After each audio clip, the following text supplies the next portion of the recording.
ಎಲ್ಲರಿಗೂ ಧನ್ಯವಾದಗಳು. ಮಧ್ಯಾಹ್ನದ ಒಂದು ಈ ಕಾರ್ಯಕ್ರಮಕ್ಕೆ ನನಗೆ ಆಹ್ವಾನ ನೀಡಿದ್ದಕ್ಕೆ ಎಲ್ಲರಿಗೂ ಮಹಾವತಾರ್ ಫೌಂಡೇಶನ್ಗೂ ಹಾಗೂ ನಮ್ಗೆಲ್ಲರಿಗೂ ಧನ್ಯವಾದ ಅರ್ಪಿಸ್ತಾ ಈ ಒಂದು ಕಾರ್ಯಕ್ರಮನ ಪ್ರಾರಂಭ ಮಾಡೋಣ. ಇದು ಒಂದು ಸಣ್ಣ ಕತೆ ತರ, ಏನಂದ್ರೆ ಕೊಂಚ ಆಲೋಚಿಸೋಣ ಅಂತ. ಈ ಕೊಂಚ ಆಲೋಚಿಸೋಣ ಅಂತ ಒಂದು ಶೀರ್ಷಿಕೆಯಲ್ಲಿ ದೇವರ ಬಗ್ಗೆನೆ ನಾವು ಯೋಚನೆ ಮಾಡೋಣ. ಇದರಲ್ಲಿ ಮೊದಲನೇದಾಗಿ ನಮ್ಗೆ ಕ್ವಶನ್ಸ್ ಇಂದ ಪ್ರಾರಂಭ ಆಗುತ್ತೆ. ದೇವರು ಕೃಪೆಗೆ ಪ್ರಾಪ್ತರಾಗಬೇಕಾದ್ರೆ ಹೇಗೆ? ಜೀವನದಲ್ಲಿ ಪ್ರಗತಿ ಹೊಂದುವುದು ಹೇಗೆ? ನಮ್ಮ ಮಕ್ಕಳ ಉಜ್ವಲ ಭವಿಷ್ಯವನ್ನು ನಿಶ್ಚಿತಗೊಳಿಸುವುದು ಹೇಗೆ? ಮಾನವ ಜನಾಂಗದ ಉದ್ಧಾರಕ್ಕಾಗಿ ನಮ್ಮ ಕರ್ತವ್ಯಗಳು ಅತ್ಯುತ್ತಮವಾಗಿ ಹೇಗೆ ನಿರ್ವಹಿಸಬೇಕು? ಇದು ಸ್ಟಾರ್ಟಿಂಗ್ ಅಲ್ಲೇ ನಮ್ಗೆ ಕ್ವಶನ್ಸ್ ಇಂದ ಸ್ಟಾರ್ಟ್ ಆಗ್ತಾ ಇದೆ. ಈಗ ದೇವರ ಕೃಪೆಗೆ ಪಾತ್ರರಾಗುವುದು ಹೇಗೆ ಅನ್ನೋದಕ್ಕೆ ಮೊದಲು ದೇವರು ಯಾರು, ದೇವ್ರು ಹೆಂಗಿದ್ದಾನೆ ಅಂತ ಮೊದಲು ತಿಳ್ಕೊಬೇಕು ಅಲ್ವಾ? ದೇವ್ರು ಯಾರು, ಯಾವ ಸ್ವರೂಪದಲ್ಲಿದ್ದಾನೆ? ಎತ್ತರನ, ಉದ್ದನ, ಕುಳ್ಳನ, ದಪ್ಪನ, ಆಕಾರನ, ಇಲ್ಲ ಶ್ವೇತವರ್ಣನ, ಇಲ್ಲ ಶ್ಯಾಮಲ ವರ್ಣನ, ಯಾವ ರೀತಿ ಇದ್ದಾನೆ ಅನ್ನೋದನ್ನ ಮೊದಲು ನಾವು ತಿಳ್ಕೊಬೇಕು ಅಂತ ಯೋಚನೆ ಮಾಡಿದ್ರೆ, ಆದ್ರೆ ದೇವರಿಗೆ ಯಾವುದೇ ರೂಪ ಇಲ್ಲ ಅಂತ ಹೇಳ್ತಾರೆ. ಎಲ್ಲಾ ಕಡೆ ಇರುವಂತ ದೇವರು, ಅವನಿಗೆ ಒಂದು ರೀತಿಯಾದ ರೂಪ ಇಲ್ಲ. ನಾವು ಯಾವ ರೀತಿಯಲ್ಲಿ ನಾವು ದೇವರನ್ನ ನೆನೆಸ್ಕೊಂಡು ಪ್ರಾರ್ಥಿಸದೆ ಆ ಒಂದು ರೂಪದಲ್ಲಿ ನಮ್ಗೆ ದರ್ಶನ ಕೊಟ್ಟು ನಮ್ಮ ಪ್ರಾರ್ಥನೆನ ಸ್ವೀಕರಿಸ್ತಾನೆ ಅಂತ ಹೇಳ್ತಾರೆ. ಅದೇ ರೀತಿ ಬೇರೆ ಧರ್ಮದವರು, ಕ್ರಿಶ್ಚಿಯನ್ ಅವರಾಗ್ಬೋದು, ಮುಸ್ಲಿಮ್ಸ್ ಆಗ್ಬೋದು, ಅವರವರ ಧರ್ಮದ ಪ್ರಕಾರ ಯೇಸು ಕ್ರಿಸ್ತನ ರೂಪದಲ್ಲಿ ಅವ್ರನ್ನ ಪ್ರಾರ್ಥನೆ ಮಾಡ್ತಾರೆ. ಮೊಹಮ್ಮದ್ ರೂಪದಲ್ಲಿ ಪ್ರಾರ್ಥನೆ ಮಾಡ್ತಾರೆ. ಮತ್ತೆ ಇದೇ ರೀತಿ ಭಗವಾನ್ ಬುದ್ಧನ ರೂಪದಲ್ಲಿ ಮಾಡಿದ್ರು ಅದೇ ರೀತಿಯಲ್ಲಿ ನಮ್ಗೆ ಆ ದೇವರು ನಮ್ಗೆ ಅದೇ ಆಕಾರದಲ್ಲಿ ನಮ್ಗೆ ದರ್ಶನ ಕೊಡ್ತಾರೆ ಅಂತ ಹೇಳ್ತಾರೆ. ಹಾಗಾದ್ರೆ ಅವನಿಗೆ ರೂಪ ಇಲ್ಲ, ನಿಶ್ಚಿತ ಆಕಾರ ಇಲ್ಲ, ಆದ್ರೆ ದೇವ್ರು ನಮ್ಗೆ ನಾವು ಅನಿಸಿದ ರೂಪದಲ್ಲಿ ನಮ್ಗೆ ವರ ಕೊಡ್ತಾನೆ ಅಂದ್ಮೇಲೆ ಅಲ್ಲಿರೋದಾದ್ರು ಎಲ್ಲಿ ದೇವರು? ಎಲ್ಲಿದಾರ ದೇವರು ಅಂದ್ರೆ ಮಂದಿರದಲ್ಲಿದಾರ? ನಾವೆಲ್ಲ ಮಂದಿರಕ್ಕೆ ಹೋಗ್ತೀವಿ, ಅಲ್ಲಿ ದೇವರಿದ್ದಾನೆ ಅಂತ ಅಲ್ಲಿ ಇರ್ತಾರ? ಇಲ್ಲ ಕ್ರಿಶ್ಚಿಯನ್ಸ್ ಚರ್ಚ್ಗಳಿಗೆ ಹೋಗ್ತಾರೆ, ಆ ಚರ್ಚಲ್ಲಿ ದೇವ್ರು ಇರ್ತಾನ? ಮುಸ್ಲಿಮ್ಸು ಮಸೀದಿಗಳಿಗೆ ಹೋಗ್ತಾರೆ, ಆ ಮಸೀದಿಯಲ್ಲಿ ದೇವ್ರು ಇರ್ತಾನ? ಎಲ್ಲಿರ್ತಾನೆ ದೇವರು ಅನ್ನೋ ಒಂದು ಕ್ವಶನ್ ಬಂದಾಗ ಎಲ್ಲೆಲ್ಲೂ ಇರ್ತಾನೆ ಅಂತ ಹೇಳ್ತಾರೆ. ಅದಕ್ಕೆ ಪರಮಹಂಸರು ಒಂದು ಶ್ಲೋಕದಲ್ಲಿ ಹೇಳ್ತಾರೆ, ದೇವಸ್ಥಾನಗಳಲ್ಲಿ ಪ್ರದಕ್ಷಿಣೆ ಹಾಕುವಾಗ 8 ದಿಕ್ಕುಗಳ ಕಡೆ ಮುಖ ಮಾಡಿ ಪ್ರಾರ್ಥನೆಯನ್ನು ಮಾಡುವ ಪದ್ಧತಿ ಇದೆ. ಈ ಪದ್ಧತಿಯು ಆರಂಭವಾಗಿದ್ದು ಹಾಗೆ ಭೂಮಿಯ ಮೇಲೆ ಎಲ್ಲಾ ಕಡೆಯಲ್ಲೂ ಎಲ್ಲಾ ದಿಕ್ಕುಗಳಲ್ಲಿಯೂ ದೇವರಿದ್ದಾನೆ ಎಂದು ಮನದಟ್ಟು ಮಾಡಿಕೊಳ್ಳುವ ಉದ್ದೇಶದಿಂದ ಈ ಪದ್ಧತಿಯನ್ನು ಪ್ರಾರಂಭಿಸಿದರು ಅಂತ. ನಾವು ದೇವಸ್ಥಾನನ ಒಂದು ಪ್ರದಕ್ಷಿಣೆ ಹಾಕೊಂಡ್ ಬರ್ತೀರಿ, ಆದ್ರೆ ಇವಾಗ ಯಾರು 8 ದಿಕ್ಕುಗಳ ಪ್ರದಕ್ಷಿಣೆ ಮಾಡಲ್ಲ, ನಮಸ್ಕಾರ ಹಾಕಲ್ಲ, ಸುಮ್ನೆ 1-2 ರೌಂಡ್ ಹೊಡ್ಕೊಂಡ್ ಬಂದ್ಬಿಟ್ಟು ದೇವ್ರಿಗೆ ನಮಸ್ಕಾರ ಹಾಕ್ತಿರಿ. ಆದ್ರೆ ಮೊದಲು ಒಂದು ದೇವಸ್ಥಾನ ಪ್ರದಕ್ಷಿಣೆ ಹಾಕ್ಬೇಕಾದ್ರೆ ಆ ದೇವಸ್ಥಾನದ 8 ದಿಕ್ಕುಗಳಿಗೂ ನಮಸ್ಕಾರ ಮಾಡ್ಕೊಂಡು ಬಂದು ಆಮೇಲೆ ಮೂಲ ವಿಗ್ರಹಕ್ಕೆ ನಮಸ್ಕಾರ ಮಾಡ್ತಾ ಇದ್ದ ಪದ್ಧತಿ ಇತ್ತು. ಯಾಕಂದ್ರೆ ಎಲ್ಲಾ ದಿಕ್ಕುಗಳಲ್ಲೂ ದೇವರಿದ್ದಾನೆ, ಬರೀ ಗರ್ಭಗುಡಿಯಲ್ಲ ಅನ್ನೋ ಒಂದು ಸೂಚನೆ ಕೊಡೋದಕ್ಕೋಸ್ಕರ ಆ ಪದ್ಧತಿನ ಪ್ರಾರಂಭ ಮಾಡಿದ್ರು. ಈಗ ನಾವೇನ್ ಮಾಡ್ತಾ ಇದ್ರಿ, ಒಂದು ಪ್ರದಕ್ಷಿಣೆ ಹಾಕೊಂಡ್ಬಂದು ದೇವರ ದರ್ಶನ ಮಾಡ್ಕೊಂಡು ಪ್ರಸಾದ ತಗೊಂಡು ಬರ್ತಾ ಇರ್ತೀವಿ. ಆದ್ರೆ ನಿಜವಾಗ್ಲೂ 8 ದಿಕ್ಕುಗಳಿಗೂ ನಮಸ್ಕಾರ ಮಾಡ್ಕೊಂಡು ಆಮೇಲೆ ಮೂಲ ವಿಗ್ರಹಕ್ಕೆ ಬರ್ಬೇಕು ಅಂತ ಹೇಳ್ತಾರೆ. ಇದು ಆರಂಭವಾಗಿದ್ದು. ಅದೇ ರೀತಿ ಭಕ್ತ ಶ್ರೇಷ್ಠ ಆಗಿರುವಂತ ಭಕ್ತ ಪ್ರಹ್ಲಾದರಿಗೆ ದೇವರು ಒಂದು ಕಂಬದಲ್ಲಿ ಕಾಣಿಸ್ಕೊಂಡ. ಅದೇ ರೀತಿ ನಾವು ಯಾವ ರೂಪದಲ್ಲಿ ಎಲ್ಲಿ ಬೇಕಾದರೂ ದೇವರನ್ನು ನೋಡಬಹುದಾದಂತ ಆದ್ರೆ ಅದು ನಮ್ಮ ಭಕ್ತಿಯ ಮೇಲೆ, ನಮ್ಮ ಧ್ಯಾನದ ಮೇಲೆ ಸಂಬಂಧಪಟ್ಟಿರುತ್ತದೆ. ಹಾಗಾದ್ರೆ ಆ ದೇವರನ್ನ ಹೋಲಿಸ್ಕೊಳ್ಳೋದು ಹೇಗೆ ಅಂತ ಒಂದು ಕ್ವಶನ್ ಬಂದಾಗ ವೇದದಲ್ಲಿ ಹೇಳ್ತಾರೆ, ದೇವರನ್ನ ನಾವು ಪೂಜೆಯಿಂದ ಹೋಲಿಸ್ಕೋಬಹುದು ಅಂತ ಹೇಳ್ತಾರೆ. ಆ ಪೂಜೆ ಯಾವ ರೀತಿ ಮಾಡ್ಬೇಕು? ಆಡಂಬರವಾಗಿ ಮಾಡ್ಬೇಕಾ, ಇಲ್ಲ ನಿರಾಡಂಬರವಾಗಿ ಮಾಡ್ಬೇಕಾ? ಅಂದ್ರೆ ಆಡಂಬರನೂ ಅಲ್ಲ, ನಿರಾಡಂಬರನೂ ಅಲ್ಲ, ನಮ್ಮ ನಿಶ್ಚಲ ಹೃದಯದಿಂದ, ನಿರ್ಮಲ ನಿಶ್ಚಲ ಹೃದಯದಿಂದ ನಾವು ದೇವರನ್ನ ಸ್ಮರಿಸಿದರೆ ನಮ್ಮ ಪ್ರಾರ್ಥನೆಯನ್ನು ದೇವರು ಆಲಿಸುತ್ತಾನೆ. ಆ ಪ್ರಾರ್ಥನೆಗೆ ತಕ್ಕಂತೆ ನಮಗೆ ನಮ್ಮ ಬೇಡಿಕೆಗಳನ್ನ ಈಡೇರಿಸ್ತಾನೆ ಅಂತ ಹೇಳ್ತಾರೆ. ಯಾಕೆಂದ್ರೆ ಆತನಿಗೆ ಯಾವುದೇ ರೀತಿಯಾದ ಆಭರಣ, ಅಲಂಕಾರ, ಇಲ್ಲ ಅಂದ್ರೆ ಹೋಮ, ಸ್ವರ್ಣ ರಥೋತ್ಸವ ಇವ್ಯಾವುದೂ ಬೇಕಾಗಿಲ್ಲ. ಯಾವುದಕ್ಕೂ ನಾವು ಮಾಡುವಂತ ಪೂಜೆಗಳಿಗೆ ಬೆಲೆ ಇಲ್ಲದೆ ನಿಷ್ಕಲಂಶವಾಗಿ, ಸಹೃದಯವಾಗಿ, ಒಳ್ಳೆಯ ಮನಸ್ಸಿನಿಂದ ನಾವು ಮಾಡುವ ಪ್ರಾರ್ಥನೆ ದೇವರಿಗೆ ಸಲ್ಲಿಕೆ ಆಗುತ್ತೆ. ಅದನ್ನ ಮಾತ್ರ ಸ್ವೀಕಾರ ಮಾಡುತ್ತಾನೆ. ಇದಕ್ಕೆ ಒಂದು ಉದಾಹರಣೆ ಹೇಳ್ತಾರೆ. ಮಹಾಭಾರತ ಕಥೆಯಲ್ಲಿ ಶ್ರೀಕೃಷ್ಣ, ರುಕ್ಮಿಣಿ ಮತ್ತೆ ಸತ್ಯಭಾಮ ಇಬ್ಬರು ಮಧ್ಯದಲ್ಲಿ ಶ್ರೀಕೃಷ್ಣ ನನ್ನವನು ನಾನ್ ಹೇಳ್ದಂಗೆ ಕೇಳ್ತಾನೆ ಸತ್ಯಭಾಮ, ನಾನ್ ಹೇಳ್ದಂಗೆ ಕೇಳ್ತಾನೆ ರುಕ್ಮಿಣಿ ಅಂತ ಹೇಳ್ತಾರೆ. ಅವರಿಬ್ಬರಿಗೂ ಒಂದು ಪರೀಕ್ಷೆ ನಾರ್ದ ಇಡ್ತಾರೆ, ಅದೇ ತುಲಾಭಾರ. ಈ ತುಲಾಭಾರದಲ್ಲಿ ಸತ್ಯಭಾಮ ನಾನು ಐಶ್ವರ್ಯವಂತ, ನಾನು ಕೃಷ್ಣ ನಾನೇ ಹೊಲಿಸ್ಕೊಂತೇನೆ ಅಂದ್ಬಿಟ್ಟು ತನ್ನೆಲ್ಲ ಐಶ್ವರ್ಯನೆಲ್ಲ ತಗೊಂಡ್ಬಂದು ತಕ್ಕಡಿಗೆ ಹಾಕ್ತಾರೆ. ಕೃಷ್ಣ ಒಂದ್ ಕಡೆ ಕೂದಿರ್ತಾನೆ, ಅದು ಯಾವುದೇ ರೀತಿಯಾದ ಚಲನೆ ಇರೋದಿಲ್ಲ. ಅದೇ ರುಕ್ಮಿಣಿ ಯಾವುದೇ ರೀತಿಯಾದ ಆಭರಣ ಇಲ್ಲದೆ ಕೇವಲ ಒಂದು ತುಳಸಿ ದಳದಿಂದ ನಿಷ್ಕಲ್ಮಶವಾಗಿ ಪ್ರಾರ್ಥನೆ ಮಾಡಿ ಆ ತುಳಸಿ ದಳನ ತಕ್ಕಡಿಗೆ ಹಾಕಿದಾಗ ದೇವರು ಅದನ್ನು ಸ್ವೀಕಾರ ಮಾಡ್ತಾರೆ. ಇದು ತಾವೆಲ್ಲರೂ ತಿಳಿದಿರುವಂತ ಮಹಾಭಾರತದ ಕತೆ. ಅಂದ್ರೆ ಇಲ್ಲಿ ನಮ್ಗೆ ಗೊತ್ತಾಗೋದೇನೆಂದ್ರೆ, ನಮ್ಮ ಹೃದಯದಿಂದ ದೇವರನ್ನು ಪೂಜಿಸಿದ್ರೆ ನಮ್ಗೆ ದೇವರು ಒಳಿತಾನೆ ಅಂತ. ಅದೇ ರೀತಿ ಇನ್ನ ಒಂದು ನಮ್ಮ ಕರ್ನಾಟಕದಲ್ಲಿ ಇರುವಂತದ್ದು ಉಡುಪಿ ಶ್ರೀಕೃಷ್ಣ. ಆ ಉಡುಪಿ ಶ್ರೀಕೃಷ್ಣ ಮಂದಿರದಲ್ಲಿ ನಾವು ಮುಂದೆಯಿಂದ ಹೋಗಿ ದರ್ಶನ ಮಾಡೋದಿಲ್ಲ, ಹಿಂದೆಯಿಂದ ಹೋಗಿ ದರ್ಶನ ಮಾಡ್ತಾರೆ. ಯಾಕೆ? ಒಬ್ಬ ಭಕ್ತನಿಗಾಗಿ ಕೃಷ್ಣ ತಾನು ಇರುವ ಸ್ಥಿತಿಯಿಂದ ಹಿಂದಕ್ಕೆ ತಿರುಗಿ ಕಿಂಡಿಯ ಮುಖಾಂತರ ದರ್ಶನ ಕೊಡ್ತಾನೆ. ಅದು ನಿಮ್ಗೆ ಗೊತ್ತಿರ್ಬೋದು, ಕನಕದಾಸರು. ಆ ಕನಕದಾಸರು ತುಂಬಾ ಭಕ್ತಿವಂತ. ಅವನು ಯಾವಾಗಲೂ ಎದುರುಗಡೆ ಕೃಷ್ಣನ ದರ್ಶನ ಮಾಡೋದಕ್ಕೆ ಅಲ್ಲಿ ಬಿಡೋದಿಲ್ಲ. ಇವ್ರು ಹೋಗಿ ಹಿಂದ್ಗಡೆ ಕೂತ್ಕೊಂಡು ಜಪ ಮಾಡುವಾಗ ಅವ್ರಿಗೆ ಕೃಷ್ಣ ಹೇಳ್ತಾನೆ, ನಾನು ನಿನಗೆ ಅಲ್ಲಿ ಕಾಣಿಸ್ಕೊಂತೀನಿ ಅಂತ. ಅದೇ ರೀತಿ ಇವರು ಹಿಂದ್ಗಡೆ ಇಂದ ದರ್ಶನ ಕೊಡ್ತಾರೆ. ಇವತ್ತಿಗೂ ನಾವು ನಮ್ಮ ಕರ್ನಾಟಕದಲ್ಲಿ ನಾವು ನೋಡ್ತಾ ಇದ್ದೀವಿ, ಉಡುಪಿ ಜಿಲ್ಲೆಯಲ್ಲಿ. ಈ ರೀತಿ ಇರುವಾಗ ಮತ್ತೊಬ್ಬ ಭಕ್ತ ಡಾಕ್ಟರ್ ರಾಜ್ಕುಮಾರ್ ಅವರು ಮೊದಲನೇ ಚಿತ್ರ ಮಾಡಿದ್ರು ಭಕ್ತ ಕಣ್ಣಪ್ಪ. ಮಾಂಸವನ್ನೇ ನೈವೇದ್ಯ ಮಾಡ್ತಾನೆ. ದೇವರಿಗೆ ಮಾಂಸ ನೈವೇದ್ಯ ನಿಷಿದ್ಧ ಅಂತ ಎಲ್ಲಾರು ಹೇಳೋವಾಗ ಆ ಮಾಂಸವನ್ನೇ ನೈವೇದ್ಯ ಮಾಡಿ ದೇವರನ್ನ ಒಲಿಸ್ಕೊಂಡಂತ ಮಹಾಭಕ್ತ ಭಕ್ತ ಕಣ್ಣಪ್ಪ. ಈ ರೀತಿಯಾಗಿ ಶಿವನಿಗೆ ಯಾವುದೇ ಮೈಲಿಗೆ ಆಗಲಿ, ಯಾವುದೇ ನಿಯಮ ನಿಷ್ಠೆ ಯಾವುದೂ ಇಲ್ಲ. ನಿರ್ಮಲವಾದ ಶುದ್ಧ ಮನಸ್ಸಿನಿಂದ ದೇವರನ್ನ ಪ್ರಾರ್ಥಿಸಿದ್ರೆ ಅವರು ನಮ್ಗೆ ಒಲಿತಾರೆ. ನಾವು ಯಾವುದೇ ರೂಪದಲ್ಲಿ ಪ್ರಾರ್ಥನೆ ಮಾಡುದು ಅದೇ ರೂಪದಲ್ಲಿ ನಮ್ಗೆ ಒಲಿತಾರೆ ಅಂತ ಹೇಳ್ತಾರೆ. ಈಗ ಆ ರೀತಿ ಮಾಡ್ಬೇಕಾದ್ರೆ ನಾವು ಅವನ ಮಕ್ಕಳು ಪದೇ ಪದೇ ನಮ್ಗೆ ಶಿಕ್ಷೆ ಕೊಡ್ತಾರಲ್ಲ, ಯಾಕೆ? ನಾವು ಕಷ್ಟಗಳು ಅನುಭವಿಸ್ತಾ ಇರ್ತೀವಿ. ಪ್ರತಿಯೊಬ್ರು ಒಂದೊಂದು ಕಷ್ಟ ಇರ್ತದೆ, ಆಕ್ಸಿಡೆಂಟ್ಗಳಾಗ್ತದೆ, ಇಲ್ಲಾಂದ್ರೆ ರೋಗ ರುಜಿನಗಳು ಬರ್ತದೆ. ನಾವೆಲ್ಲ ಅವ್ನ ಮಕ್ಕಳು ತಾನೆ, ನಮ್ಮನ್ನೆಲ್ಲ ರಕ್ಷಣೆ ಮಾಡ್ಬೇಕು ತಾನೆ. ಯಾಕೆ ಈ ತರ ಕಷ್ಟ ಬರ್ತದೆ ನಮ್ಗೆ? ಕೆಲವ್ರು ನೋಡಿದ್ರೆ ಅತಿ ಉನ್ನತ ಸ್ಥಾನದಲ್ಲಿ ಇರ್ತಾರೆ, ಕೆಲವ್ರು ನೋಡಿದ್ರೆ ಅತಿ ಹೀನ ಸ್ಥಿತಿಯಲ್ಲಿ ಇರ್ತಾರೆ. ಯಾಕಿದು ಅಂದ್ರೆ ನಾವು ಮಾಡಿರುವ ಪಾಪ ಪುಣ್ಯಗಳ ಗಂಟು. ಅಂದ್ರೆ ಹಿಂದೆ ನಮ್ಗೆಲ್ಲಾರು ಒಂದೇ ರೀತಿಯಾಗಿ ಬಿಟ್ಟಾಗ ನಾವು ಆಲೋಚನೆಗಳು, ನಾವು ಬೇರೆಯವರಿಗೆ ಮಾಡುವ ತೊಂದರೆಗಳಿಂದ ನಮಗೆ ಆ ಒಂದು ಶಿಕ್ಷೆ ಆಗುತ್ತೆ. ಇಲ್ಲಿ ಈ ಶಿಕ್ಷೆಯಲ್ಲಿ ನಮ್ದೊಂದು ಧಾರ್ಮಿಕ ಮೂಲ ಸಿದ್ಧಾಂತ ಇದೆ. 100 ಅಪರಾಧಿಗಳ ಶಿಕ್ಷೆಯಿಂದ ಮುಕ್ತರಾದರೂ ಅಡ್ಡಿ ಇಲ್ಲ, ಆದರೆ ಯಾವುದೇ ಪರಿಸ್ಥಿತಿಯಲ್ಲಿ ಒಬ್ಬ ನಿರಪರಾಧಿಗೆ ಶಿಕ್ಷೆ ಆಗಬಾರ್ದು ಅನ್ನೋದು ನಮ್ದು ಒಂದು ಸಿದ್ಧಾಂತ ಇದೆ. ಅದು ದೇವರಿಂದ ಬಂದಂತ ಸಿದ್ಧಾಂತ. ದೇವರು ಅಷ್ಟೇ ತಪ್ಪುಗಳು ಮಾಡದಂತ ವ್ಯಕ್ತಿಗಳಿಗೆ ಮಾತ್ರ ಶಿಕ್ಷೆ ಕೊಡ್ತಾನೆ, ತಪ್ಪು ಮಾಡದೇ ಇರುವಂತವ್ರಿಗೆ ಯಾವತ್ತೂ ಶಿಕ್ಷೆ ಕೊಡೋದಿಲ್ಲ. ಸಾಕ್ಷಾತ್ ಭಗವಂತನೇ ಅದನ್ನ ನಮ್ಮ ತಪ್ಪುಗಳನ್ನ ನೋಡ್ತಾ ಇರ್ತಾನೆ. ನಾವು ಮಾಡುವಂತ ಮೋಸಗಳು ಗಮನಿಸ್ತಾ ಇರ್ತಾನೆ. ಅದಕ್ಕೆ ತಕ್ಕಂತೆ ನಮ್ಗೆ ಶಿಕ್ಷೆ ಕೊಡ್ತಾನೆ ಹೊರತು ಯಾವುದೇ ರೀತಿಯಾದ ಆ ದ್ವೇಷದಿಂದ ಅಥವಾ ಬೇರೆ ಆಲೋಚನೆಯಿಂದ ನಮ್ಗೆ ಶಿಕ್ಷೆ ಕೊಡೋದಿಲ್ಲ. ನಾವು ಅನುಭವಿಸಿದ ಶಿಕ್ಷೆಗಳು ನಮ್ಮ ಹಿಂದಿನ ಜನ್ಮದಲ್ಲಿ ಮಾಡಿರುವಂತ ಕರ್ಮಗಳು. ಈ ಜನ್ಮ ಹಾಗೂ ಹಿಂದಿನ ಜನ್ಮದಲ್ಲಿ ಮಾಡಿರುವಂತ ಆ ಕರ್ಮಗಳು ನಮ್ಮನ್ನು ಹಿಂಬಾಲಿಸ್ತಾ ಇರ್ತವೆ. ಇದಕ್ಕೆ ಋಷಿಮುನಿಗಳು ಏನ್ ಹೇಳ್ತಾರೆ ಅಂದ್ರೆ, ನಾವು ಎಸಗುವ ಎಲ್ಲಾ ಸತ್ಕರ್ಮಗಳು ಹಾಗೂ ದುಷ್ಕರ್ಮಗಳು ಪ್ರಭಾವವು ನಮ್ಮ ಈ ಜನ್ಮದ ಮೇಲೆ, ಮುಂಬರುವ 7 ಜನ್ಮಗಳ ಮೇಲೆ ಮತ್ತು ನಮ್ಮ ಮಕ್ಕಳು, ಮೊಮ್ಮಕ್ಕಳು, ಮರಿಮಕ್ಕಳು ಇತ್ಯಾದಿ ಮುಂದಿನ 7 ಪೀಳಿಗೆಗಳ ಮೇಲೆ ಪುರಸ್ಕಾರವಾದ ದಂಡ ರೂಪದಲ್ಲಿರುತ್ತದೆ ಅಂತ ಮಹರ್ಷಿಗಳು ಹೇಳಿದ್ದಾರೆ. ಇದನ್ನ ನಾವು ಗಮನದಲ್ಲಿಟ್ಕೋಬೇಕು. ನಾವು ಮಾಡುವಂತ ಪಾಪ ಕರ್ಮಗಳು 7 ಜನ್ಮಕ್ಕೂ ನಮ್ಮನ್ನ ಕಾಡ್ತವೆ ಅಂತ ನಾಣ್ಣುಡಿ ಹೇಳ್ತಾರೆ. ಅದು ಇಲ್ಲಿ ನಿಜವಾಗಿ ಕಾಣ್ತಾ ಇದೆ. ಅದಕ್ಕೆ ನಾವು ಯಾವುದೇ ರೀತಿಯ ತಪ್ಪುಗಳನ್ನ ಮಾಡಬಾರ್ದು ಅಂತ ತಿಳಿಸ್ತಾರೆ. ಅದ್ರ ಜೊತೆಗೆ ಇಲ್ಲಿ ಇನ್ನೊಂದು ಹೇಳ್ತಾರೆ, ಒಂದು ಎಕ್ಸಾಂಪಲ್ ಕೊಡ್ತಾರೆ. ಒಬ್ಬ ಪರೋಪಕಾರಿ ವ್ಯಕ್ತಿಯಾಗಿರ್ತಾನೆ, ಮಹಾ ಪುಣ್ಯ ಫಲದಿಂದ ಪ್ರಾಪ್ತವಾದ ದೈವಿಕ ರೂಪವಾಗಿರ್ತಾನೆ. ಅವನು ಸುಖ ಜೀವನ ನಡೆಸ್ತಾ ಇದ್ದಾನೆ.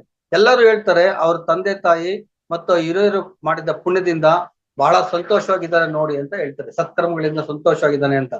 ಅಂದ್ರೆ ನಮ್ಮ ಪೂರ್ವಜರು ಪುಣ್ಯ ಫಲದಿಂದ ನಾವು ಕೆಲವು ಟೈಮಲ್ಲಿ ದೊಡ್ಡ ದೊಡ್ಡ ಸಮಸ್ಯೆಗಳಿಂದ ಪಾರಾಗ್ತೀವಿ. ಆಮೇಲೆ ಆ ಹಿರಿಯರ ಸತ್ಪ್ರಶ್ನದಿಂದ ನಮಗೊದಗುವ ಬಂದ ಗಂಡಾಂತರವನ್ನು ಕೂಡ ನಾವು ದೂರ ಮಾಡ್ಕೊಂತೀವಿ. ಇದಕ್ಕೆ ಉದಾಹರಣೆ ಅಂತ ಹೇಳ್ತಾ ಇದ್ದೀನಿ. ಅಂದ್ರೆ 7 ಜನ್ಮದಲ್ಲಿ ನಾವು ಮಾಡಿರುವ ಪಾಪ ಪುಣ್ಯ ಕರ್ಮಗಳು ನಮ್ಮನ್ನ ಹಿಂಬಾಲಿಸ್ತಾ ಇರ್ತವೆ. ನಮ್ಮ ಪೂರ್ವಜರು ಮಾಡಿರೋದ್ರಿಂದ ಪುಣ್ಯದಿಂದ ನಾವು ದೊಡ್ಡ ದೊಡ್ಡ ಸಮಸ್ಯೆಗಳಿಂದ ಕೆಲವು ಸಮಯದಲ್ಲಿ ಪಾರಾಗ್ತೀವಿ. ಆದ್ರೆ ಕೆಲವು ಸಮಯದಲ್ಲಿ ನಮಗ್ ಗೊತ್ತಿಲ್ದೇನೆ ಸಣ್ಣದಾಗಿದ್ರು ದೊಡ್ಡ ಸಮಸ್ಯೆ ಆಗಿ ನಮ್ಮ ತಲೆ ಮೇಲೆ ಹಾಕೊಂತೀವಿ. ಈ ತರ ಕೂಡ ಕೆಲವು ಸನ್ನಿವೇಶಗಳು ಬರ್ತಾ ಇರ್ತವೆ. ಹಾಗಾದ್ರೆ ದೇವರು ನಿಷ್ಪಕ್ಷಪಾತಿ ಅಂತ ನಮಗ್ ಗೊತ್ತಾಯ್ತು. ಯಾವುದೇ ರೀತಿಯಾದ ನಮಗೆ ದಂಡ ಕೊಡೋದಿಲ್ಲ. ಆದ್ರೆ ಒಬ್ಬೊಬ್ಬ ದೇಶದವನು ಬೇರೆ ಧರ್ಮದವನಾದ್ರೆ ಅವರಲ್ಲಿ ಏನಾನ ಭೇದ ಭಾವ ನೋಡ್ತಾನ? ದೇವರಿಗೆ ಯಾವುದೇ ರೀತಿಯಾದ ದೇಶ, ಜಾತಿ, ಧರ್ಮ ಭೇದ ಭಾವ ಇಲ್ಲ. ಎಲ್ಲರನ್ನೂ ಒಟ್ಟಾಗಿ ಪ್ರೀತಿಸುತ್ತಾನೆ. ಒಟ್ಟಾಗಿ ದೇವರು ಮನುಷ್ಯ ಜಾತಿಯನ್ನು ಹೆಚ್ಚಾಗಿ ಪ್ರೀತಿಸುತ್ತಾನೆ. ಆದ್ರೆ ದೇವರದ್ದು ಕರ್ತವ್ಯ ಇರ್ತದೆ. ಏನು? ಸೃಷ್ಟಿ, ಸ್ಥಿತಿ, ಲಯ, ರಚನೆ, ಅರ್ಥಾತ್ ರಚನೆ, ರಕ್ಷಣೆ ಮತ್ತು ವಿನಾಶ. ಇದು ಸಂರಕ್ಷಣೆ ಕರ್ತವ್ಯ ನಿರ್ವಹಿಸುವಾಗ ಅವನು ನಮ್ಮ ಪಾಪ ಪುಣ್ಯಗಳನ್ನು ಅನುಗುಣವಾಗಿ ನಮಗೆ ಶಿಕ್ಷೆ ಅಥವಾ ವರ ನೀಡ್ತಾ ಬರ್ತಾನೆ. ಇದರಲ್ಲಿ ಯಾವುದೇ ರೀತಿಯಾದ ಭೇದ ಭಾವ ಮಾಡೋದಿಲ್ಲ. ನಾವು ಮಾಡಿದ ಫಲಗಳು ನಮಗೆ ಆ ದಂಡದ ರೂಪದಾಗಿ, ನಾವು ಒಳ್ಳೆ ಕಾರ್ಯ ಮಾಡದೆ ಒಳ್ಳೆ ರೀತಿಯಾಗಿ, ತಪ್ಪು ಕಾರ್ಯ ಮಾಡದೆ ತಪ್ಪು ರೀತಿಯಾಗಿ ನಮ್ಗೆ ಸತ್ಕರಿಸ್ತಾ ಬರ್ತಾ ಇರ್ತದೆ. ಯಾವುದನ್ನು ಬಿಟ್ಟು ಕೊಡೋದಿಲ್ಲ. ಸರಿ, ಹಾಗಾದ್ರೆ ಈಗ ಮಾಡಿದ ಕರ್ಮ ಇವಾಗಲೇ ನಮ್ಗೆ ದಂಡ ವಿಧಿಸ್ತಾರ? ಇಲ್ಲ. ಕೆಲವು ದಿನಗಳಾಗ್ಬೋದು, ಕೆಲವು ವರ್ಷಗಳಾಗ್ಬೋದು, ಮತ್ತೆ ಕೆಲವು ಜನ್ಮಗಳಾಗ್ಬೋದು. ಆದ್ರೆ ನಾವು ಮಾಡಿದ ಕರ್ಮ ಯಾವತ್ತಿಗೂ ನಮ್ಮನ್ನ ಬಿಟ್ಟೋಗೋದೇ ಇಲ್ಲ. ಅದು ನಮಗೆ ಸಂಪೂರ್ಣವಾಗಿ ಅದರಿಂದ ಮುಕ್ತವಾಗೋವರೆಗೂ ನಮ್ಮನ್ನ ಹಿಂಬಾಲಿಸ್ತಾನೆ ಇರ್ತದೆ. ಇದು ಸ್ವಲ್ಪ ತಿಳ್ಕೊಬೇಕು ನಾವು. ಯಾಕಂದ್ರೆ ಯಾವುದೇ ಮಾಡಿದ ಪಾಪ ನಮ್ಮನ್ನ ಬಿಡೋದಿಲ್ಲ. ಉದಾಹರಣೆಗೆ, ನಾವು ಯಾರಿಗೋ ಒಂದು ವಂಚನೆ ಮಾಡಿ 10,000 ರೂಪಾಯಿ ಸಂಪಾದನೆ ಮಾಡ್ಬಿಡ್ತೀವಿ. ಸಂಪಾದನೆ ಮಾಡಿದಾಗ ಅವಾಗ ಹೇಳ್ಕೊಳ್ತೇವೆ, ಅವ್ನು ನನ್ಗೆ ಯಾಮಾರಿಸ್ಬಿಟ್ಟೆ, ಅವನ ಹತ್ರ 10,000 ರೂಪಾಯಿ ಹೊಡ್ಕೊಂಡ್ಬಿಟ್ಟೆ ಅಂತ. ಅದೇ 10,000 ರೂಪಾಯಿ 10 ತರದ ಕಷ್ಟಗಳನ್ನ ನಮ್ ತಂದೊಡ್ಡುತ್ತದೆ ಅನ್ನೋದನ್ನ ನಾವು ಮರ್ತೋಗ್ಬಿಡ್ತೀವಿ. ಅದು ಇವಾಗ ಆಗಲ್ಲ, ಮುಂದೆ ಅದು ನಮ್ಗೆ ಬೆನ್ನ ಮೇಲಿರುವಂತ ಮೂಟೆ ತರಾನೇ ಇರ್ತದೆ. ಇದನ್ನ ನಾವು ದಯವಿಟ್ಟು ತಿಳ್ಕೋಬೇಕು. ತಿಳ್ಕೊಂಡು ಮಾಡ್ಬೇಕು. ಮೋಸ ಮಾಡಿದೀವಿ ಅಂದ್ರೆ ನೆಕ್ಸ್ಟ್ ನಾವು ಮೋಸ ಹೋಗ್ತೀವಿ ಅನ್ನೋದ್ರ ಮೇಲೆ 99% ಗ್ಯಾರಂಟಿ. ಇದನ್ನ ನಾವು ತಿಳ್ಕೊಂತ ಬರ್ಬೇಕು. ಅದೇ ರೀತಿ ನಾವು ಈ ಅಧರ್ಮದಿಂದ ಹಣ ಸಂಪಾದನೆ ಮಾಡಿ ಆಸ್ತಿ ಮಾಡ್ತೀವಿ, ಬಿಲ್ಡಿಂಗ್ಗಳು ಕಟ್ತೀವಿ, ಕೋಟ್ಯಾಂತರ ರೂಪಾಯಿ ಸಂಪಾದನೆ ಮಾಡ್ತೀವಿ. ಆದ್ರೆ ಎಲ್ಲಾರು ಮೋಸ ಮಾಡಿ ಸಂಪಾದನೆ ಮಾಡಕ್ಕಾಗತ್ತಾ? ಆಗೋದಿಲ್ಲ. ಯಾಕೆ? ಕೆಲವರು ಹಿಂದೆ ಒಳ್ಳೆ ಪುಣ್ಯ ಮಾಡಿರ್ತಾರೆ, ಈಗ ಅವ್ರಿಗೆ ಹಣ ಸಂಪಾದನೆ ಮಾರ್ಗ ಗೊತ್ತಿರ್ತದೆ. ಆದ್ರೆ ಅದನ್ನ ಒಳ್ಳೆ ರೀತಿ ಸಂಪಾದನೆ ಮಾಡೋದನ್ನ ಬಿಟ್ಟು ಅವ್ರು ಅಕ್ರಮವಾಗಿ ಸಂಪಾದನೆ ಮಾಡೋಕೆ ಮುಂದಾಗ್ತಾರೆ. ಅವ್ರಿಗೆ ಮಾತ್ರ ಇದು ಒಲಿಯುತ್ತೆ. ಆದ್ರೆ ಅವರು ಮಾಡಿರೋ ಅಕ್ರಮ ಸಂಪಾದನೆಯಿಂದ ಮತ್ತೆ ಅವರಿಗೆ ಬೆನ್ನಿಗೆ ಪಾಪ ಅನ್ನೋದು ಬರ್ತಾ ಇರ್ತದೆ. ಅವರು ಆಸ್ತಿ ಸಂಪಾದನೆ ಮಾಡಿದ ಆಸ್ತಿ ಆಗ್ಲಿ, ಇಲ್ಲ ಅಂದ್ರೆ ಕಾರ್ ಆಗ್ಲಿ, ಬಂಗ್ಲೆ ಆಗ್ಲಿ, ಯಾವುದು ಹಣ ಆಗ್ಲಿ ಬರೋದಿಲ್ಲ. ಕೊನೆಗೆ ಅವ್ರು ಅದರಿಂದ ಎಲ್ಲ ಆ ಸಂಸಾರದಿಂದ ಆಗಲಿ ಅದೆಲ್ಲ ಕಳ್ಕೊಂಡು ಮತ್ತೆ ರೋಗ ರುಜಿನದಲ್ಲಿ ಬಿದ್ದು ಮತ್ತೆ ಬಾಧೆ ಪಡುವಂತ ಸ್ಥಿತಿ ಬರ್ತದೆ. ಅದನ್ನ ಮತ್ತೆ ನಮ್ಗೆ ಶಿಕ್ಷೆಯಾಗಿ ಬರುತ್ತೆ. ಇದರಿಂದ ನಾವು ಆದಷ್ಟು ಬೇರೆಯವರಿಂದ ಅಕ್ರಮವಾಗಿ ಸಂಪಾದಿಸುವುದಾಗ್ಲಿ, ಮೋಸದಿಂದ ಸಂಪಾದಿಸುವುದಾಗ್ಲಿ, ಇಲ್ಲ ಬೇರೆಯವರಿಗೆ ತೊಂದರೆ ಕೊಡುವುದಾಗ್ಲಿ ಮಾಡಿದ್ರೆ ನಿಜವಾಗ್ಲೂ ನಮ್ಗೆ ತಪ್ಪಿದ್ದಲ್ಲ. ಆದ್ರೆ ಇಲ್ಲೊಂದು ಕ್ವಶನ್ ಬರ್ತದೆ, ಎಲ್ಲಾರು ಒಂದೇ ರೀತಿಯಾದ ಕಳ್ತನ ಮಾಡ್ತಾರೆ, ಅವಾಗ ಎಲ್ಲರಿಗೂ ಒಂದೇ ಶಿಕ್ಷಣ? ಇಲ್ಲ. ಅಲ್ಲಿ ನಾವು ಮಾಡಿರುವ ಕರ್ಮಗಳಿಗೆ ಅನುಸಾರ ಆ ನಮ್ಮಿಂದ ತೊಂದರೆಗೊಳಗಾದ ವ್ಯಕ್ತಿಯು ಯಾವ ರೀತಿ ತೊಂದರೆ ಅನುಭವಿಸ್ತಾನೆ ಅದ್ರ ಮೇಲೆ ನಮ್ಗೆ ಶಿಕ್ಷೆ ಆಗುತ್ತೆ. ಅದಕ್ಕೊಂದು ಎಕ್ಸಾಂಪಲ್, ಈಗ 4 ಜನ ಫ್ರೆಂಡ್ಸ್ ಇರ್ತಾರೆ. ಆ 4 ಜನ ಫ್ರೆಂಡ್ಸ್ ಒಂದೇ ರೀತಿಯಾದ ಕಳ್ತನ ಮಾಡ್ತಾರೆ. ಯಾವುದು? ಒಬ್ಬನು ಶ್ರೀಮಂತನ ಹತ್ರ 1,000 ರೂಪಾಯಿ ತಗೊಂತಾನೆ, ಕಳ್ತನ ಮಾಡ್ತಾನೆ. ಇನ್ನೊಬ್ನು ಮಧ್ಯಮ ವರ್ಗದ ಹತ್ರ 1,000 ರೂಪಾಯಿ ಕಳ್ತನ ಮಾಡ್ತಾನೆ. ಇನ್ನೊಬ್ನು ಬಡವನ ಹತ್ರ 1,000 ರೂಪಾಯಿ ಕಳ್ತನ ಮಾಡ್ತಾನೆ. ಮತ್ತೊಬ್ಬ ಭಿಕ್ಷಕನ ಹತ್ರ 1,000 ರೂಪಾಯಿ ಕಳ್ತನ ಮಾಡ್ತಾನೆ. 4 ಜನನು ಒಂದೇ ರೀತಿಯಾದ ಕಳ್ತನ 1,000 ರೂಪಾಯಿ ಮಾಡಿದ್ದಾರೆ. ಆದ್ರೆ 4 ಜನಕ್ಕೂ ದೇವರು ಒಂದೇ ರೀತಿಯಾದ ಶಿಕ್ಷೆ ಕೊಡ್ತಾನ? ಇಲ್ಲ. ಯಾಕೆ ಅಂದ್ರೆ ಶ್ರೀಮಂತನಿಗೆ 1,000 ರೂಪಾಯಿ ಆದ್ರೆ ಅವ್ನಿಗೆ ಯಾವುದೇ ರೀತಿಯಾದ ಲೆಕ್ಕ ಬರೋದಿಲ್ಲ, ಅವನಿಗೇನ್ ತೊಂದರೆನೂ ಆಗಲ್ಲ, ಹೆಚ್ಚಾಗಿ ಮನಸ್ಸು ಕೆಡಿಸ್ಕೊಳೋದು ಇಲ್ಲ. ಅವನು ಹೋಯ್ತು ಬಿಡು ಅಂದ್ಬಿಟ್ಟು ಸುಮ್ಮನೆ ಆಗ್ತಾನೆ. ಅಲ್ಲಿಗೆ ಅವನಿಗೆ ಮೊದಲನೇ ವ್ಯಕ್ತಿಗೆ ಒಂದೇ ತರ ಕಳ್ತಾನೆ ಆದ್ರೆ ಅವನಿಂದ ತೊಂದರೆ ಆದ ವ್ಯಕ್ತಿ ಅನುಭವಿಸಿದ್ದ ನಷ್ಟ ಕಮ್ಮಿ, ಅದಕ್ಕೆ ಅವನಿಗೆ ಕಮ್ಮಿ ಶಿಕ್ಷೆ ಆಗುತ್ತೆ. ಮಧ್ಯಮ ವರ್ಗದವನೇ ಸ್ವಲ್ಪ ಜಾಸ್ತಿ ಆಗತ್ತೆ, ಅದಕ್ಕೆ ಅವನಿಗೆ ಇನ್ನೊಂದು ಸ್ವಲ್ಪ ಹೆಚ್ಚಿನ ರೀತಿಯಾದ ಶಿಕ್ಷೆಗೆ ಗುಣಪಡಿಸ್ತಾನೆ. ಅದೇ ಒಬ್ಬ ಬಡವನಿಗೆ ಅವನಿಗಿನ್ನ ಹೆಚ್ಚಿನ ಶಿಕ್ಷೆ, ಅವನ ಕದ್ದಿರೋನಿಗಿನ್ನ ಹೆಚ್ಚು ಶಿಕ್ಷೆ ಆಗುತ್ತೆ. ಅದೇ ಒಬ್ಬ ಭಿಕ್ಷುಕನತ್ತ ಕದ್ದಿರೋದಿಗೆ ಭಾರಿ ಪ್ರಮಾಣದ ಬೆಲೆ ತೆರಬೇಕಾಗುತ್ತೆ. ಅಂದ್ರೆ ನಮ್ಮಿಂದ ತೊಂದರೆ ಅನುಭವಿಸಿದ ವ್ಯಕ್ತಿಗಳು ಯಾವ ರೀತಿ ತೊಂದರೆ ಪಡುತ್ತಾರೆ ಎಂಬುದರ ಮೇಲೆ ನಮಗೆ ಶಿಕ್ಷೆ ನಿಗದಿಯಾಗುತ್ತೆ ಅಂತ ಹೇಳ್ತಾರೆ. ಮತ್ತೆ ಇನ್ನೊಂದೇನಂದ್ರೆ ಇಲ್ಲಿ ನಾವು ಒಂದು ಕರ್ತವ್ಯ ನಿರ್ವಹಣೆಯಲ್ಲಿ ಏನಾದ್ರೂ ಕೆಲವರಿಗೆ ಶಿಕ್ಷೆ ಕೊಟ್ರೆ ನಮ್ದು ತಪ್ಪಿರ್ತದ ಅಂತ ಕೇಳ್ಬೋದು. ನಾವು ಕರ್ತವ್ಯ ನಿರ್ವಹಣೆಯಲ್ಲಿ ಯಾವ್ದಾದ್ರು ತಪ್ಪು ಮಾಡಿದ್ರೆ ಅದು ನಮ್ಗೆ ಶಿಕ್ಷೆ ಬರೋದಿಲ್ಲ.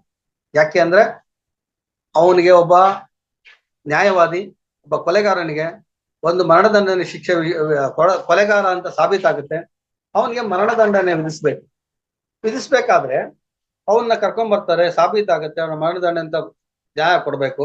ಆದ್ರೆ ಅವನ ಹೆಂಡತಿ ಮಕ್ಕಳು ಅನಾಥರಾಗ್ತದೆ. ಅದರಿಂದ ಇವನ್ನ ಶಿಕ್ಷೆ ಜಡ್ಜು ಏನಾದ್ರು ಬೇಡ ಅಂತ ಬರ್ಕೊಟ್ರೆ ಆ ಶಿಕ್ಷೆ ಜಡ್ಜಿಗಾಗತ್ತೆ, ನ್ಯಾಯಾಧೀಶರಿಗಾಗತ್ತೆ. ಆದ್ರೆ ಅದೇ ರೀತಿ ಅವನು ಜೀವಾವಧಿ ಶಿಕ್ಷೆನೋ ಮರಣದಂಡನೆ ವಿಧಿಸಿದಾಗ ಅವನು ಯಾವುದೇ ರೀತಿ ತಪ್ಪಿತಸ್ಥನಾಗುವುದಿಲ್ಲ.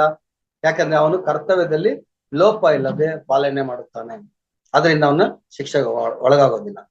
ಇದೇ ಕರ್ತವ್ಯ ಪಾಲನೆಯಲ್ಲಿ ನಾವು ಲಂಚ ಪಡೆದರೆ ಅದು ಬೇರೆಯವರಿಂದ ಅಕ್ರಮವಾಗಿ ಹಣ ಸ್ವೀಕರಿಸಿದಂತಾಗುತ್ತದೆ. ಅದು ತುಂಬಾ ದೊಡ್ಡ ತಪ್ಪಾಗುತ್ತದೆ. ಅದಕ್ಕೂ ನಮ್ಗೆ ಹೆಚ್ಚಿನ ಶಿಕ್ಷೆ ಇರುತ್ತದೆ. ಯಾರಾದ್ರೂ ನಮ್ಮ ಕೆಲಸಗಳು, ಇವಾಗ ಸರ್ಕಾರದಿಂದ ನಮ್ಮ ಕೆಲಸಗಳು ಮಾಡ್ಬೇಕು ಅಂದಾಗ ನಾವು ಹೋಗ್ತೀವಿ, ಮಾಡಿ ಅಂತ ಕೇಳ್ತಾರೆ, ಅವ್ರು ನಿಯತ್ತಾಗಿರ್ತಾರೆ, ಅದು ಇದು ಅಕ್ರಮವಾಗಿ ನಾವು ಮಾಡ್ಬೇಕು ಅಂತ ಬಲವಂತ ಮಾಡ್ತೀವಿ. ಅವ್ರು ಮಾಡಲ್ಲ ಅಂದಾಗ ನಾವು ಅವ್ರ ಮೇಲೆ ಪ್ರೆಸರ್ ತರೋಕ್ ಪ್ರಯತ್ನ ಮಾಡ್ತೀವಿ.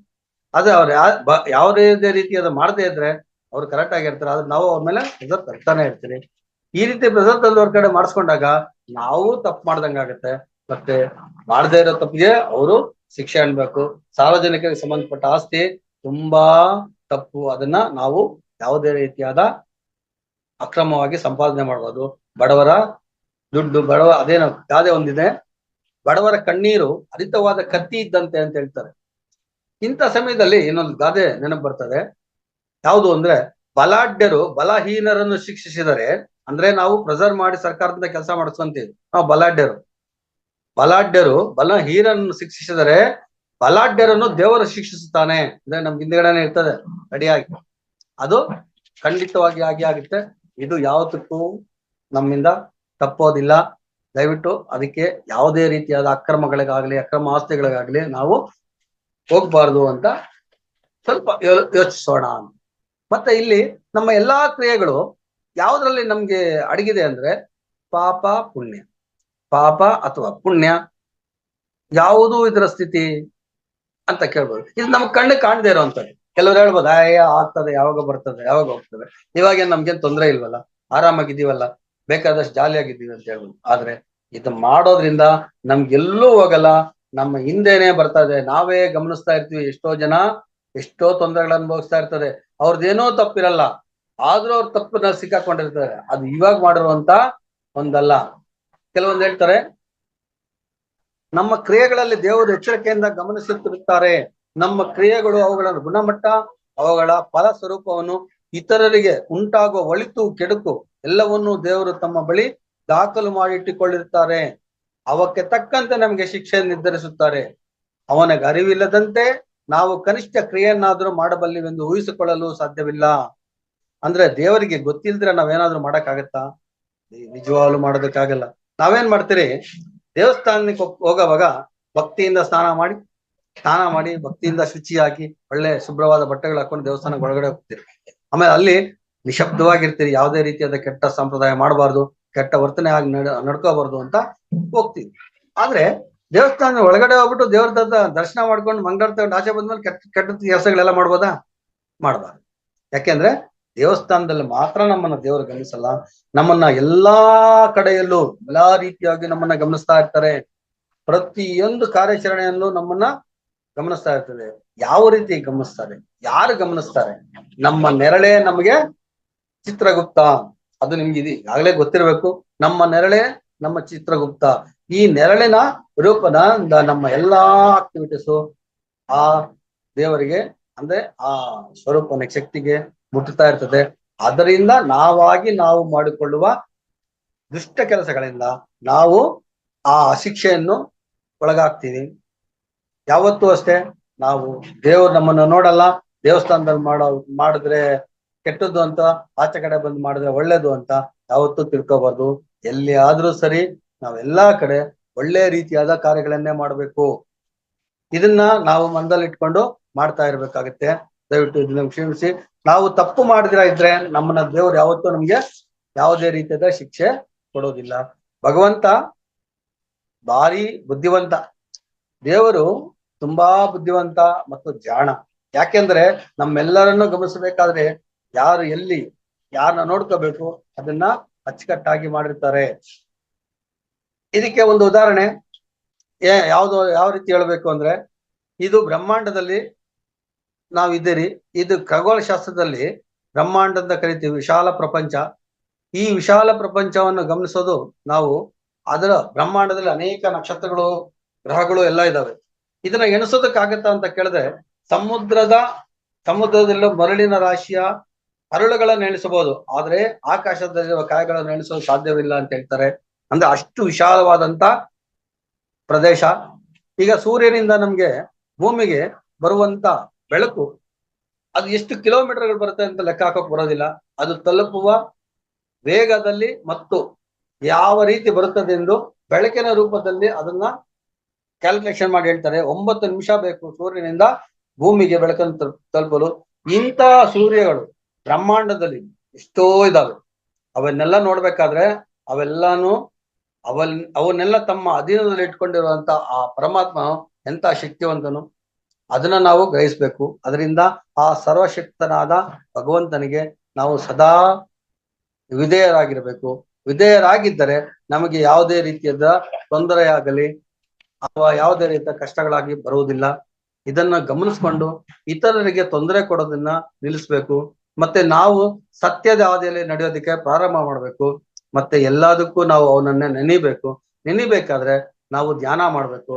ಪ್ರತಿಯೊಂದು ದಿನ ನಾವು ಧ್ಯಾನವನ್ನು ಮಾಡ್ತಾ ಇದ್ರೆ ನಮ್ಮ ಎಲ್ಲಾ ಕಷ್ಟಗಳು ಪರಿಹಾರ ಆಗುತ್ತೆ.